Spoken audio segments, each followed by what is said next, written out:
नमस्कार, मैं हूं आपके साथ रश्मि पांडे और आप देख रही हैं न्यूज 30 एक्सप्रेस। देश विदेश से खेल, मनोरंजन और राजनीति जगत से जुड़ी तमाम बड़ी खबरों को जानने के लिए बने रहिए हमारे साथ और देखते रहिए न्यूज 30 एक्सप्रेस। झांसी जिले में कोरोना के अब तक 18 मामले सामने आ चुके हैं। एक कोरोना संक्रमित मरीज की 2 दिन पहले ही मौत हो चुकी है और 3 की जांच रिपोर्ट नेगेटिव आई है। वर्तमान में 14 लोग कोरोना से संक्रमित हैं, जिनका इलाज मेडिकल कॉलेज के आइसोलेशन वार्ड में चल रहा है। झांसी के जिलाधिकारी आंद्रा वामसी के मुताबिक 104 लोगों के सैंपल परीक्षण में 3 नए पॉजिटिव केस सामने आए हैं, जिनमें 2 कांस्टेबल हैं। वहीं जलालपुरा निवासी कल्याण सिंह को बुधवार को जख्मी होने पर उसे मेडिकल कॉलेज में इलाज के लिए भर्ती करवाया गया था, जिसके सैंपल परीक्षण में कोरोना की पुष्टि हुई। इसके बाद झांसी में जलालपुरा गांव को दूसरा हॉटस्पॉट घोषित किया गया है। पॉजिटिव केसों में 2 कांस्टेबल भी शामिल हैं। इनमें से एक की ड्यूटी मध्य प्रदेश से मजदूरों के आने के दौरान बॉर्डर पर लगाई गई थी और दूसरे सिपाही को पैरामेडिकल कॉलेज में बने क्वारंटाइन सेंटर की सुरक्षा ड्यूटी में भी तैनात था। सभी कोरोना संक्रमित मरीजों का इलाज मेडिकल कॉलेज में चल रहा है। जैसे हमारे हॉटस्पॉट कंटेनमेंट एरिया पे बहुत सारे सैंपल्स की जो टेस्ट की जा रही है, मुख्य रूप से जिनकी मौत हुई थी माधव घोष के परिवार की, उनकी मौत के बाद उन सारे इलाके में लगभग 47 कॉन्टैक्ट जो ट्रेस हुआ था, उसमें से लगभग 29 लोगों की सैंपल्स नेगेटिव आया था और अन्य लोगों का भी है, 17 लोगों का पेंडिंग है, वो सैंपल शाम तक आ जाएगा। तो फिर ये बात सिद्ध हो गया है कि उस एरिया पे इतना हमारे सेंसिटिविटी बढ़ी नहीं है।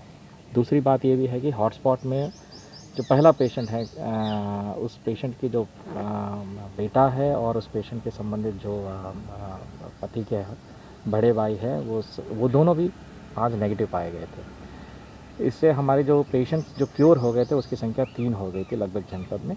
और साथ में कल हमारे पैरामेडिकल कॉलेज पे भी रैंडम सैंपलिंग के तहत बहुत सारे जो हमारे पुलिस डिपार्टमेंट से संबंधित जो हमारा कांस्टेबल है जो ड्यूटी पे है और हमारे जो जितने लोगों को जो सैंपल रैंडमली हम लोग वेरीफाई करने के लिए ला रहे थे, उनका भी वेरिफिकेशन हुआ था। कुल मिला के 104 सैंपल्स का टेस्टिंग हुआ था, जिसमें 4 पॉजिटिव पाए गए थे। उसमें एक तो ऑलरेडी पहले से भी पॉजिटिव था, उनको तो मैं कह चुका हूँ, और 2 लोग हमारे पुलिस कांस्टेबल थे जो पैरामेडिकल की ड्यूटी पे लगे थे क्वारंटाइन कैंप की सुरक्षा के लिए। और दूसरा है जो एमपी से जब भी हम लोग अपना माइग्रेंट लेबर्स को ला रहे थे, उस टाइम पे उस मज़दूरों के साथ ड्यूटी पे भी लगे थे, उनका भी पॉजिटिव पाया गया था। लेकिन ये जो भी है, ये दोनों एसिम्टोमेटिक हैं, बिल्कुल इनका हाल देख लीजिए, बिल्कुल फिट है। अब इन लोगों को तो 14 दिन की क्वारंटाइन में भेज के उससे नेगेटिव कराना है, वो तत्काल हमारे कार्य शुरू हो गया है। लास्ट बट नॉट लीस्ट ये है कि हमारा एक पेशेंट आया था जो कल एक तहसील है गरोटा में जलालपुरा गांव से जो आया था, उनकी कुछ गोली से कुछ चोट लगी थी, उस इमरजेंसी में आए थे और उस इमरजेंसी को देखते हुए इनको मेडिकल कॉलेज में भर्ती किया गया था। और उनकी जो लेफ़्ट आर्म की एक फिंगर है वो फ्रैक्चर हुआ था, जिसकी वजह से और फाइनली उनका भी सैंपल लेना अनिवार्य था प्रोटोकॉल के तहत, तो फिर तो वो भी पॉजिटिव पाया गया था। लेकिन उसके अंदर भी ऐसे कोई सिम्टम्स भी नहीं दिखी पड़ी अभी तक।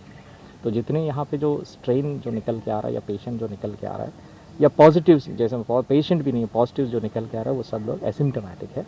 अभी फ़िलहाल नेट हमारे पास जनपद के अंतर्गत 14 पॉजिटिव कोविड पॉजिटिव्स है, जिनको हमें अपने क्वारंटाइन कैंप में या आइसोलेशन वार्ड में रख के, जो पॉजिटिव पाए गए उनको तो मेडिकल कॉलेज के आइसोलेशन वार्ड में रख के उनको क्यूर करने की व्यवस्था की जाएगी। कितने वो क्या थाने में रखा गया था जिसको चोट लगी थी गोली? बात यह है कि अभी तक हमें भी प्राथमिक सूचना के तहत वो स्वयं आए थे और वहाँ से उनको लेके गया था।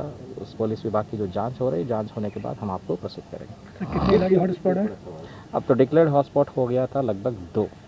एक तो गरोटा तहसील की जलालपुरा गांव और दूसरा है सदर बाजार की जो सुभाषगंज एरिया है। एक बड़ा सवाल, आखिर पिछले सोमवार की बात करें, झांसी जो कोरोना मुक्त 10 दिन पहले, ऐसा कहाँ पे क्या चूक हुई, मजदूरों की चूक हुई या कोई लॉकडाउन में लापरवाही पालन करनी हुई, अचानक इतने केस पड़ गए? बात यह है कि मैं लापरवाही तो नहीं कहूँगा, लेकिन विगत 1.5 महीने से तो 1600 के आसपास सैंपल्स की टेस्टिंग हुई है। 1600 सैंपल्स में तो आपके पास 18 का ही पॉजिटिव आया था और उसमें भी 3 क्योर भी हो गए थे आज की। और एक जो मौत भी हुई है, उनकी मेडिकल हिस्ट्री लगातार 1 साल से तो बहुत गंभीर हिस्ट्री थी और 4 महीने से वो बेड रिडन भी था। प्रोटोकॉल के तहत हम लोग ये कर रहे हैं कि कोविड सैंपल की टेस्ट करना अनिवार्य है, तभी तो ये सारी चीज़ निकल गया है। और पहले भी ठीक है। मजदूरों को